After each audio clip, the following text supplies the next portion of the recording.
우리 옆에 분과 한번 인사하실까요? 부활의 기쁨을 누리십시오. 함께 인사하겠습니다.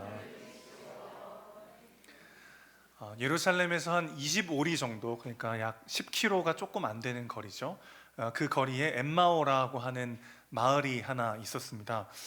저는 이 엠마오라는 이름이 참 정겹더라고요. 왜냐하면 이 마을의 이 이름이 히브리어 하마에서 유래된 말인데 따뜻한 샘이라는 뜻입니다. 온천, 따뜻한 샘, 그런 뜻을 가지고 있어요. 우리는 은혜샘이고 엠마오는 따뜻한 샘이잖아요. 뭔가 이렇게 정서적 연관성이 느껴지는 그런 이름인데, 예수님이 십자가에서 돌아가신 지도 어느덧 3일째가 되는 날이었습니다. 글로바라고 하는 사람과 또 한 사람이 엠마오로 돌아가고 있었어요. 그런데 학자들은 이 사람이 글로바의 아내 마리아라고 추정을 합니다. 우리 요한복음 19장 25절 말씀을 한번 보겠습니다.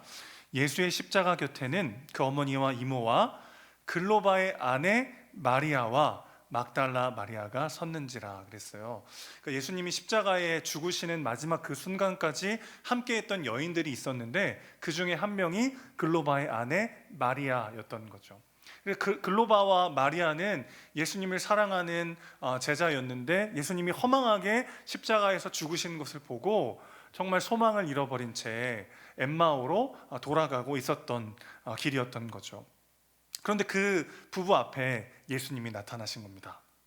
그런데 재밌는 건 이 두 사람이 예수님을 알아보지 못했다는 거예요. 여러 이유가 있을 수 있겠죠. 예수님께서 죽으시고 부활하셔서 부활의 첫 열매로 영광스러운 몸으로 부활하셨기 때문에 이전과는 분명 꽃 같은 모습이지는 않으셨을 거예요. 그러나 부활하신 예수님을 다른 제자들은 알아보기도 했거든요. 그들은 왜 예수님을 알아보지 못했을까요? 부활하신 예수님을 알아보지 못한 이유가 뭔지 오늘 말씀을 통해서 조금 살펴보려고 하고요. 그럼 그들은 어떻게 그 예수님을 알게 되었는가 말씀을 드리겠습니다. 그리고 마지막으로는 부활하신 예수님을 만난 다음에 그들이 어떤 변화를 겪게 되었는지 말씀을 나눠보려고 합니다.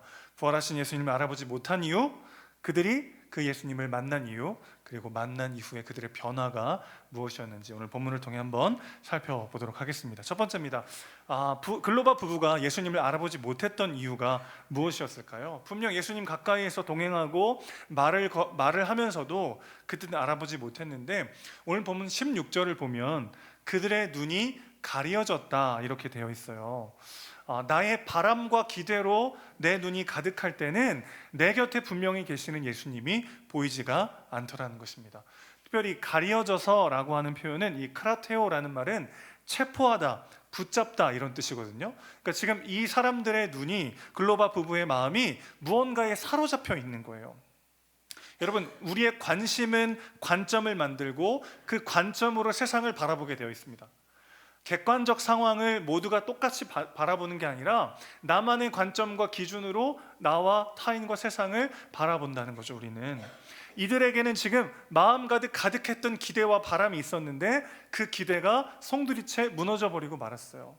그 가운데 터덜터덜 소망을 잃고 집으로 돌아가는 길에 예수님 오셔서 말을 거시는데 전혀 예수님인지를 알아볼 수가 없었단 말이죠. 이들 마음속엔 뭐가 가득했을까요? 오늘 21절 말씀 보시면 그들의 예수님에 대한 기대가 어떠했는지를 알 수 있는데, 21절 보시면 우리는 그를 이스라엘을 속량할 자로 바랐노라 그랬습니다. 속량하다라는 게 대가를 지불하여 상환하다라는 뜻도 있고 해방시키다라는 뜻도 있거든요. 이 두 가지 뜻 중에 예수님은, 이스라엘 백성들은 예수님을 어떤 눈으로 바라봤을까요? 예수님을 그들의 해방자로요, 정치적 해방자로 여기면서 기대하면서 예수님을 따랐는데, 너무나 허망하게도 예수님이 십자가에서 죽임당하고 만 거죠.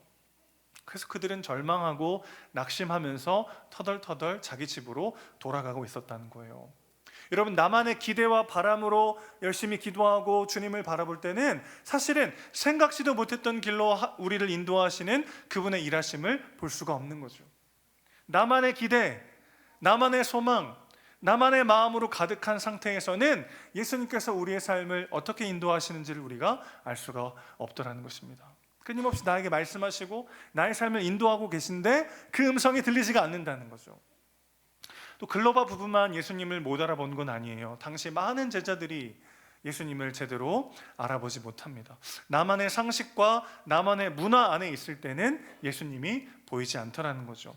자, 여인들이 예수님의 무덤에 가장 먼저 가서 예수님의 부활의 첫 번째 증인이 됩니다. 그들도 시체를 보지 못하고 당황하고 있는데 천사들을 만나서 예수님이 다시 살아나셨다라는 얘기를 듣게 돼요.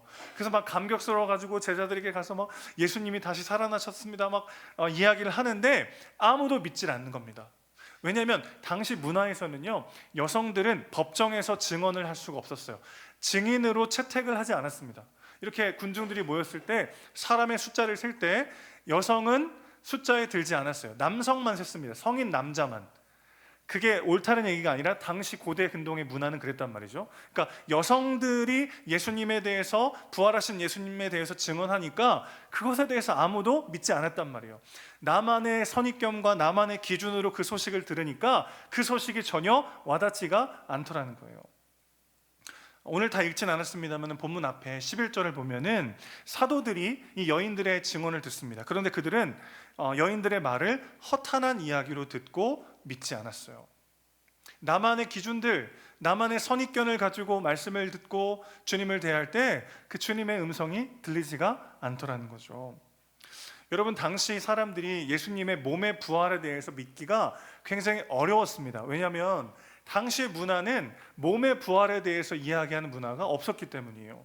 당시 고대 사회를 지배하던 큰 문화는 크게 두 가지인데, 하나는 헬레니즘이고 또 하나는 헤브라이즘이에요. 하나는 고대 그리스의 문화가 그들 가운데 만연했고, 또 하나는 히브리 민족의 이스라엘 문화가 그들에게 있었는데, 둘 모두가 몸의 부활에 대해서는 전혀 이야기하지 않습니다. 헬라 철학에서 육체는 영혼의 감옥으로 여겨졌어요. 그런데 만약에 메시아라고 하는 자가 다시 몸으로 부활했다, 이 얘기는 당시 문화에서는 어떻게 받아들여질까요? 마침내 죽음을 통해서 육체의 감옥에서 탈출한 누군가가 다시 자발적으로 그 감옥으로 들어갔다라는 얘기가 되는 거니까 헬라 철학의 기준에서는 이게 말이 안 되는 거죠. 다시 예수가 몸으로 부활했다는 사실이 전혀 믿겨지지 않는 황당한 이야기로 들리게 되는 거죠. 히브리 민족의 문화에서도 부활이라고 하는 것은 역사의 종말에서 마지막에 딱 한 번 있는 일입니다. 역사가 진행되는 이 가운데 한 사람이 독자적으로 혼자 부활했다는 것은 아무도 믿을 수가 없는 일이었다는 거죠. 제가 지금 무슨 얘기하고 있는 거냐면, 당시 사람들의 그 문화와 기준 속에서 몸의 부활을 믿는다는 건 정말 어려웠다는 거예요. 그럼 오늘은 어떻습니까? 오늘 문화에서는 한 사람이 죽었다가 다시 살아나는 이 몸의 부활을 믿는 것이 쉬운가요? 어려운가요?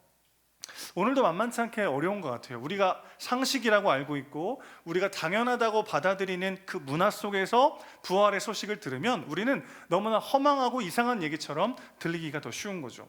몇 가지 한번 예를 들어 보겠습니다. 현대 세속주의는 과학으로 증명할 수 없는 것은 존재하지 않는다라고 말하죠. 그런데 여러분 한번 생각해 보세요. 과학은 how에 대해서는 답을 할 수 있어요. 그러나 why에 대해서는 답을 할 수 없습니다. 그것은 언제나 믿음의 영역이에요. 우주가 어떻게 시작되었는가, 과학은 이야기할 수 있죠. 그런데 우주가 왜 시작되었는가는 답할 수 없습니다. 그것은 믿음의 영역이에요. 과학적으로 증명할 수 없다면 존재하지 않는다라고 말하는 건 그건 과학이 아니라 사실은 또 하나의 신념입니다. 과학이 이 신앙의 자리를 차지하고 있는 시대를 우리는 살고 있는 거죠. 그러니까 아니 어떻게 사람이 죽었다가 다시 살아납니까? 그건 과학적으로 말이 안 됩니다. 따라서 그것은 사실이 아닙니다라고 말하는 건 사실 과학이 아니고 또 다른 나만의 신념인 거죠. 기독교의 배타성에 대해서도 많은 사람들이 이야기를 합니다. 왜 기독교는 종교가 이렇게 많은데 왜 자기들만 진리라고 주장하는가? 이게 너무 폭력적이고 배타적인 거 아닌가? 이렇게 주장하는 사람들도 많이 있어요. 여러분, 사실 모든 종교가 같은 것을 추구하기도 합니다. 도덕의 영역에서는 모든 종교가 말하는 게 같죠. 서로 사랑하고 배려하는 이타적인 삶을 모든 종교가 추구합니다. 그런데 조금만 깊이 들어가면 각각의 종교가 말하고 있는 바가 굉장히 다르다는 것을 우리는 알게 되는 거죠. 예를 한번 들어볼게요. 불교는 사람이 죽으면 어떻게 된다고 가르칩니까? 윤회한다고 가르칩니다. 그러니까 오늘 나의 현실의 삶을 보면 전생의 내 모습이 어떠했는지를 알 수 있고, 오늘 나의 삶이 어떠한지를 알면 내가 다음 생에 어떤 모습일지를 알게 된다는 거예요. 그러니까 지금 잘 살면 다음 생이 더 좋아질 거라는 거죠. 계속 윤회한다라고 가르칩니다. 현대 세속주의와 유물론은 뭐라고 가르치죠? 죽으면 우리는 우주의 먼지로 돌아가고 끝이다라고 가르치죠. 기독교는 뭐라고 말합니까? 죽고 난 다음에 한 번의 생이 있다. 이번 생은 망했다 이런 말을 할 수가 없어요. 성경적 관점에는. 왜냐하면 우리는 한 번 살기 때문에 한 번의 삶이 있고 그 다음에는 천국과 지옥이 있다라고 가르칩니다. 자, 여러분 한번 생각해 보세요. 모든 종교가 다 결국 같은 걸 얘기하는 거 아니에요? 서로 싸우지 말고 좀 하나 되어서 화목하게 지내세요 라고 말하기에는 각각의 종교가 말하는 게 사실 너무 다르다는 거예요. 여러분, 사람이 죽고 난 다음에 윤회하거나 아니면 죽으면 끝이거나 죽고 난 다음에 천국과 지옥이 있다, 이 셋이 다 맞을 수 있습니까? 아니죠. 셋 중 하나만 맞을 수 있고 모두가 다 맞으니까 결국 다 똑같다라고 말하는 것 자체가 훨씬 더 폭력적이고 배타적인 거죠. 결국 윤리 도덕의 차원에서는 종교가 말하는 바가 비슷하지만 조금 깊이 들어가 보면 각각의 종교가 말하는 바는 굉장히 다르다는 거예요.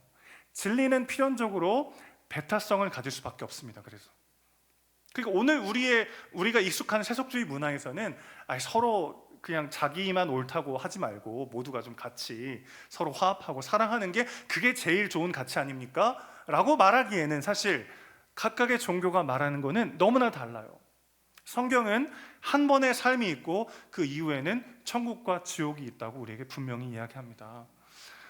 내가 몸담고 있는 문화, 나만의 상식, 나만의 경험 혹은 나의 간절한 소원과 바람들, 이런 것들에 사로잡혀 있다면 부활하신 주님을 만나기가 어렵다는 거예요. 아직 예수 그리스도를 주님으로 영접하지 않으신 분이 여기 계시다면 나만의 안경을 벗고 진지하게 성경을 들여다봐 주시기를 부탁드립니다. 그리고 이미 주님을 영접하신 분들도 나의 때와 나의 방법을 내려놓고 진솔하게 주님께 귀를 기울여야 한다는 거죠. 그러면 부활하셔서 오늘도 우리와 함께 하시는 그분을 새롭게 만나게 될 줄로 믿습니다. 두 번째로 넘어가죠. 예수님을 알아보지 못했던 이 글로바 부부는 어떻게 주님의 부활을 알아보게 되었을까요? 사실 여러분 생각해 보면 예수님은 왜 글로바 부부에게 내가 예수다, 못 자고 한번 만져봐라, 도마에게 그러셨듯이 옆구리가 아직도 아픈데 여기 상 찔린다면 만져봐, 이러면서 직접 자신을 드러내어 보이지 않으시고 왜 그들에게 계속 말씀을 이야기하셨을까요? 기적은 사람을 변화시킬 수 없습니다. 하나님의 말씀이 사람을 변화시킬 수 있어요. 사실 예수님은 공생애 동안 수많은 기적들을 이미 보여주셨습니다. 요한은 특히 이것을 표적이라고 불렀어요. 무언가를 가리키는 표지판이라는 거죠. 그런데 예수를 따르던 수많은 군중들은 기적 자체만을 보고 그 기적이 가리키는 것은 바라보지 못했습니다. 그래서 예수님은 기적이 아니라 말씀을 풀어주셨다는 거죠.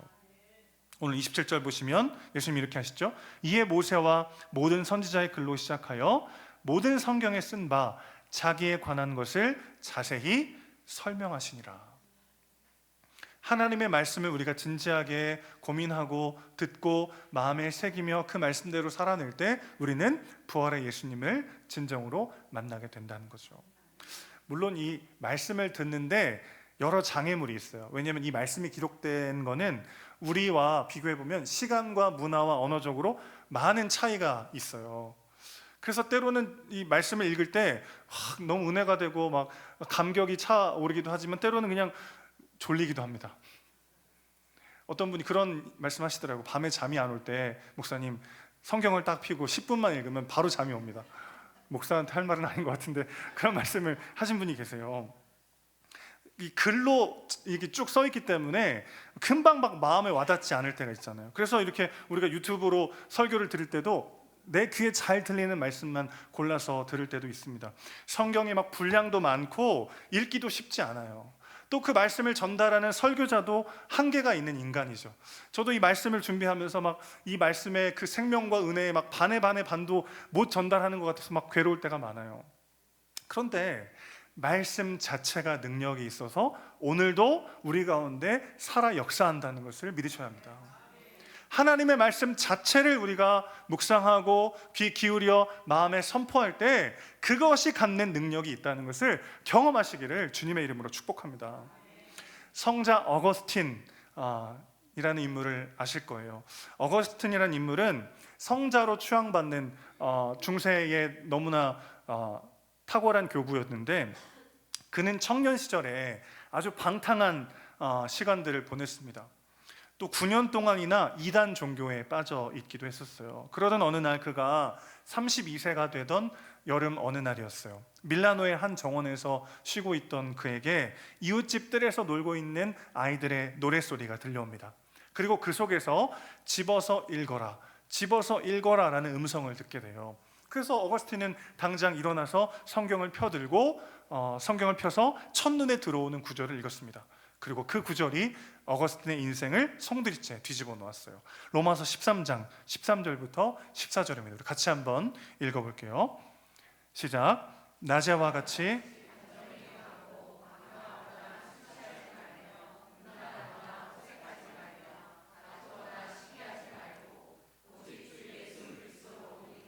정욕을 위하여 육신의 일을 도모하지 말라.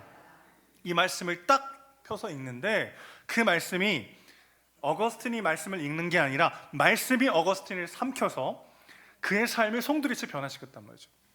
여러분, 여기에 무슨 유머가 있습니까? 설득이 있습니까? 감동이 있습니까? 좀 전에 읽으신 이 구절이요, 이거 읽으면서 막 너무 재밌다, 혹은 너무 감동적이다, 너무 설득적이다, 그런 느낌이 드셨어요? 그냥 말씀 그 자체잖아요.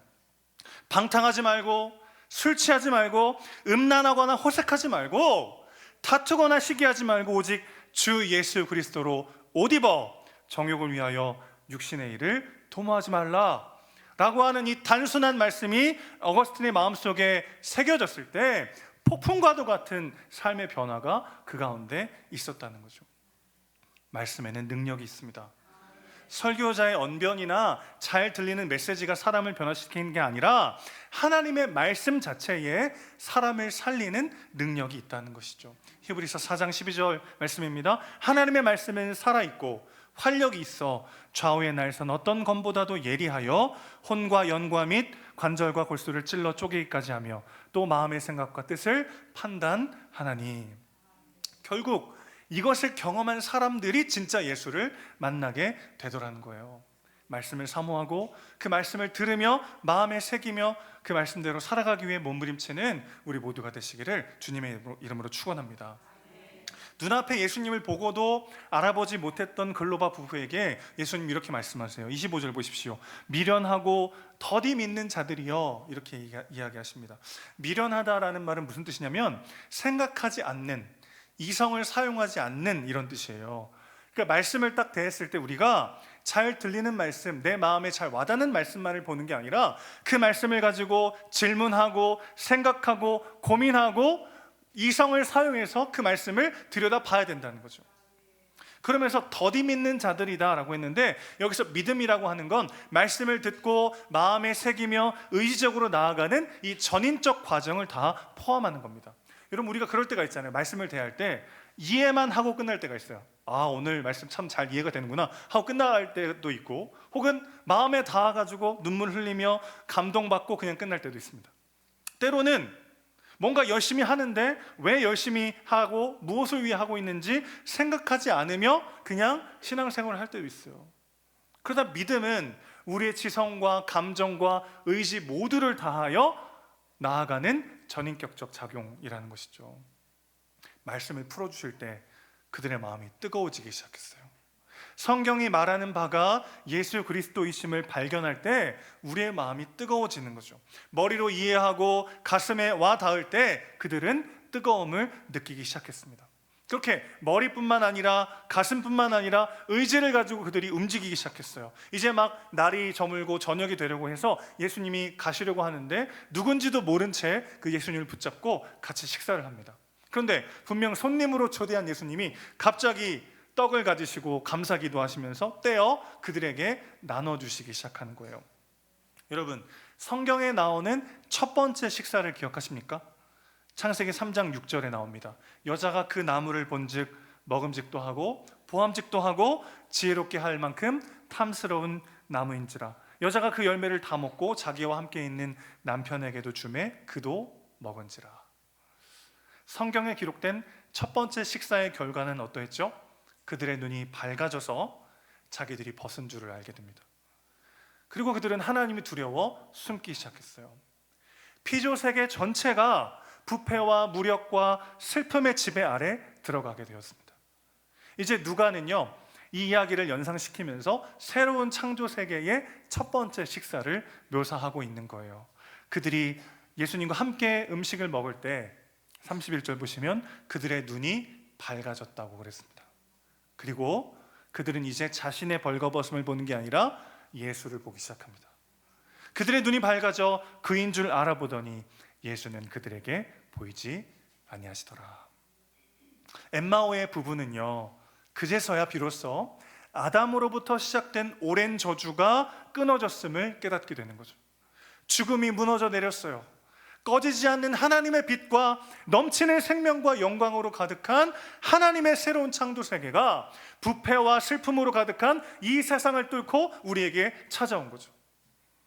이제 예수님은 물리적으로 우리와 함께 하진 않지만 예수님의 사람들은 이 식사를 통해서 그분이 자기들과 함께 또 자기들 안에 살아계심을 경험하게 되었습니다. 말씀과 성례를 통해서 전인격적으로 그분을 찾을 때 우리는 오늘 또 한 번 부활하신 주님을 만나게 될 것입니다. 톰 라이트라고 하는 신학자는 이 부분을 이렇게 주석했어요. 다른 곳과 마찬가지로 여기서도 성경과 성례, 즉 말씀과 식사가 서로 단단히 묶여 있다. 성경만 떼어내면 성례는 마술이 된다. 성례를 떼어내면 성경은 실생활과 동떨어진 지적 정서적 활동이 된다. 성경과 성례를 합쳐보라. 그러면 누가가 이해하듯 당신은 그리스도의 삶의 핵심을 갖게 될 것이다. 말씀을 머리로 이해하고 마음에 와 닿으며 주님께서 우리에게 베풀어 주신 그 성찬을 함께 먹고 마시며 예수님을 누릴 때 오늘 부활하셔서 우리와 함께 하시는 그분을 다시 한번 우리는 경험하게 될 줄로 믿습니다. 마지막 세 번째예요. 그렇게 부활하신 예수님을 만난 다음에 그들은 어떤 변화를 겪게 됩니까? 그들은 분명 절망과 낙심으로 가득해서 엠마오로 가고 있었어요. 우리도 그럴 때가 있잖아요. 내가 기대했던 것들이 와르르 무너지기도 합니다. 공든 탑은 무너지지 않는다고 속담은 얘기하지만 현실에서는 얼마나 자주 무너지는지 모르겠어요. 내 진심이 닿지 않을 때가 있어요. 내 열심이 좋은 결과로 열매 맺지 못할 때도 있습니다. 내가 전혀 기대하지 않았던 방향으로 삶이 흘러갈 때가 있어요. 그래서 낙심하고 절망하던 한 부부에게 예수님이 찾아가셔서 그가 부활하셨고 그들에게 진정한 생명과 소망이 있다는 것을 알려주십니다. 여러분, 3일 만에 부활하신 예수님을 만난 이 글로바 부부 이야기가 상기시키는 또 다른 사건이 있어요. 누가복음의 후반부를 우리는 보고 있는데 누가복음의 전반부를 보면 3일 동안이나 예수님을 찾아다닌 끝에 예루살렘 성전에서 예수님을 발견했던 한 부부의 이야기가 등장합니다. 그들이 누구죠? 요셉과 마리아죠. 예수님은 아들을 잃어버려서 막 제정신이 아닌 마리아에게 내가 내 아버지의 집에 있어야 할 줄 알지 못하셨습니까? 이렇게 이야기하시죠. 내가 내 아버지의 일을 해야 한다는 것을 알지 못하십니까? 이런 뜻이거든요. 글로바 부부에게도 예수님은 똑같이 말씀하시는 거예요. 그리스도 26절 보십시오. 그리스도가 이런 고난을 받고 자기의 영광에 들어가야 할 것이 아니냐. 이게 무슨 뜻이죠? 내가 아버지의 일을 감당하기 위해서 이 땅에 온 것을 알지 못하느냐. 이렇게 말씀하고 계신 것이죠. 3일간 예수의 부재를 겪었던 두 부부가 있습니다. 누가복음은 그 이야기로 시작해서 그 이야기로 마감이 되죠. 두 모두가 들어야 했던 메시지는 뭡니까? 내가 아버지의 일을 위하여 여기 있다는 것을 기억해야 하는 거죠. 그 부활의 예수님을 만난 사람들은 어떻게 됩니까? 그들은 내가 이 땅 가운데 어떤 의미와 어떤 목적을 가지고 살아가야 하는지를 다시 한번 눈을 뜨게 됩니다. 글로바와 그의 아내는 그 자리에서 다시 일어나서 다시 예루살렘으로 향하여 달려갑니다. 이미 밤이 많이 지났어요. 그리고 한 10km 정도가 떨어진 길입니다. 그러나 그들은 주저하지 않고 다시 일어나서 예루살렘을 향하여 달려가기 시작했어요. 그래서 한 걸음에 예루살렘에 달려가 예수님을 만난 이야기를 전하기 시작했습니다. 그 두 사람도 부활하신 예수님의 증인으로 쓰임받기 시작했어요.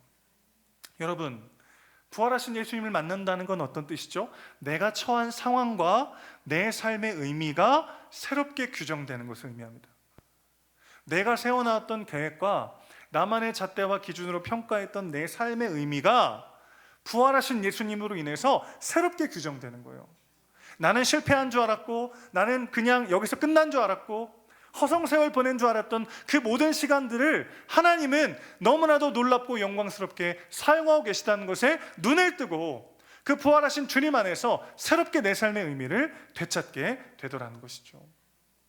기대와 바람이 무너진 상황에 새 소망을 주시는 분, 무엇을 위해 내가 그렇게 열심히 살았던가 허망한 그 마음 가운데 새로운 삶의 의미에 불을 붙여주시는 분, 그분이 우리 주님이신 줄로 믿습니다. 사랑하는 성도 여러분, 우리가 어떤 상황에 처해 있는지와 상관없이 우리는 예수의 증인으로 부름받았습니다. 여러분 모두가 지금 어떤 일을 하고 계시고 어떤 상황에 처해 있는지와 상관없이요, 여러분은 그 삶의 그 자리에서 예수의 증인으로 부름받았습니다. 여기에 우리의 진짜 삶의 의미가 있습니다.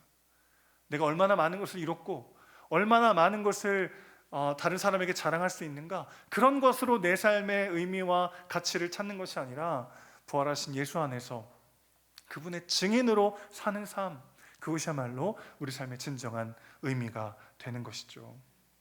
따뜻한 샘이란 뜻의 마을에 살던 한 부부에게 주님 찾아가셔서 그들을 부르셨어요.